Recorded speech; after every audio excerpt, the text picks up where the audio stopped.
Hi, we're here with Jan MacPhail. She is in Seeley's Bay. She has planted a church called Shiloh. It's 2 years old. It's celebrating its second anniversary, November 29th. 27th. So that's coming up real soon. And we got her here in the office. She was just part of the new pastor's orientation. And I wanted her to tell her story because she's got a pretty unique church plant out in the middle of Eastern Ontario, and I thought we'd have her here to talk about it. So, hello, Jan. Hey. Thanks for being here on the show. Tell us a little bit about Seeley's Bay. There's a lot of people who don't know where that is. Okay, What it Seeley's is. Bay is a bedroom community of Kingston, Ontario. It's about 20 miles northeast, or 20 minutes northeast of Kingston. Kind of situated 20 minutes north of Gananoque as well, so it's kind of that triangle effect. It's located on the Rideau Canal, so it's a very beautiful community in the sense that it's waterfront community. We have a lot of people who retire there because of the number of lakes and rivers and so on we have around. It's also a rural community in the sense that we have a lot of farms, a lot of active dairy farms. You'll find a lot of horses in the fields. All the kids are bused to their different schools. You will find there are a lot of children and a lot of teens in the community, but also a lot of senior citizens. So we have a lot of young families, but we also have a lot of people retiring there. Cool. Yeah. Cool.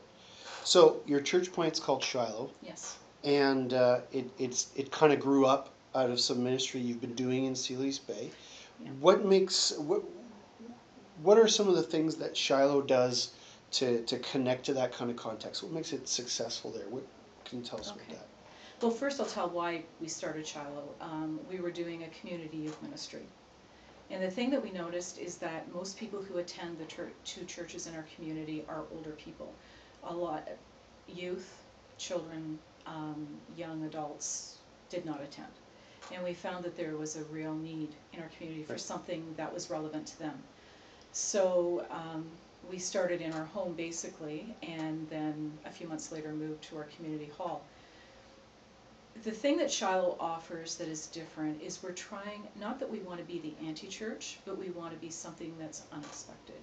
We meet in the evenings because a lot of people work Sundays now, and there's not an alternative for them to attend church.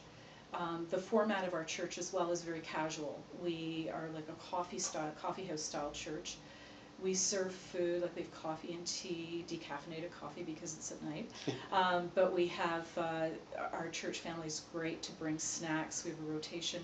So people will come in, grab their drink, grab their snack, and head off to their table and sit down where they begin fellowshipping, and around 6:30, 6:40, we'll start the service. Okay.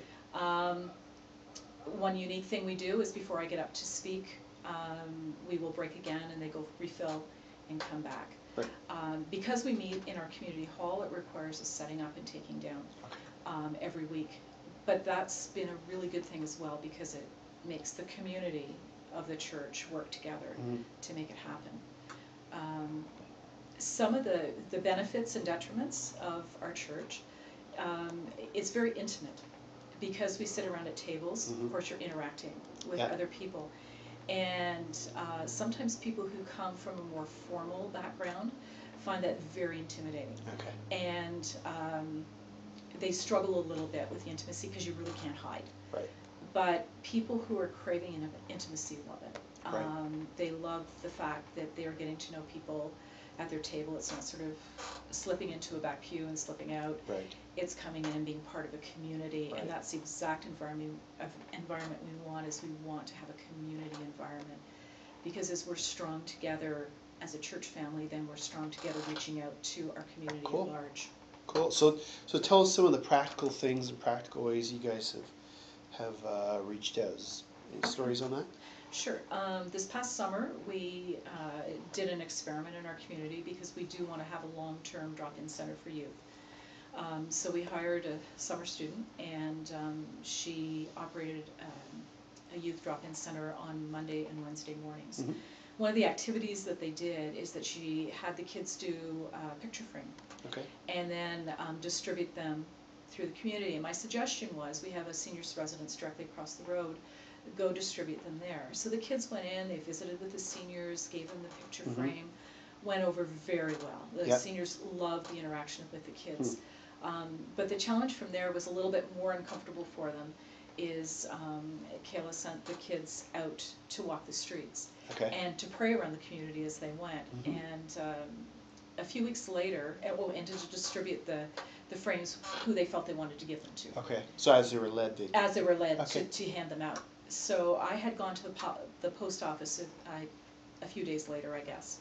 And I had this lady come up to me and she said, "Are you part of that Shiloh thing?" And I said, "Yeah." And she said, "Oh," she said, "one of your girls came and gave me a picture frame." And she said, "You'll never know how much that meant." And she told me her name and she said, what can I do for this girl? Like, it just meant so much to me that she would do that. And I just said, "Well, you know, if you've got her picture frame," she told me she had it on her fridge. And I said, "Well, if you've got it on her fridge, just pray for her." And I said, that would be a cool thing to do. And yeah, so that was a very positive thing. And we're doing other things to reach the community as well. That's great. That's great. So I think it's obvious to everyone watching the video, you don't have church lady hair. So explain, how do you get your hair like that? And yeah, how did you get there?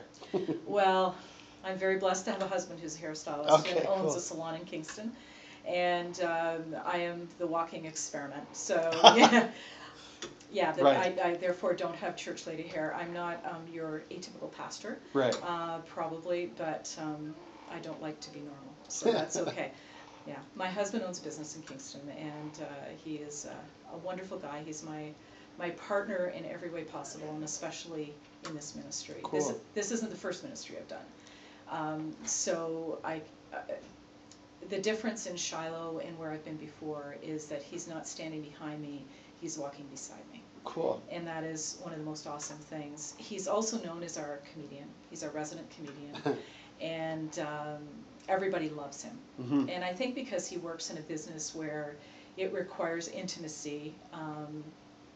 Just a very brief story. One time the head of psychiatry at the hospital in Kingston was sitting in a chair, and he was talking to a client as he was doing her hair, and afterward the psychiatrist said to him, how long have you known her? And my husband said, "Well, I've only known her, well, this is the first time she's been in." He said, "It'd take me 3 months to get that much information out of her." So he's obviously very comfortable with people, right, and able to relate to people very well. And I found that Will's involvement in the church and with the youth ministry that we do, he has become like a dad to the kids who don't have dads, or right, a dad to the kids whose fathers maybe are emotionally absent or whatever. Okay. He's also, because he's comfortable around women, that's his business. Right. He is also very comfortable with the ladies in our church, and they love to tease him and give him a really hard time. And of course, he's quite willing to reciprocate. So. Well, it's really great to have a spouse that's working alongside you in church plant. Yeah. Well, thanks for coming by. Thank you. My thanks to Jan and of course Will for the work that they're doing there in Seeley's Bay, and we'll update you on what's happening in Shiloh and Seeley's Bay on future Seabass Travelcasts. See you later, folks.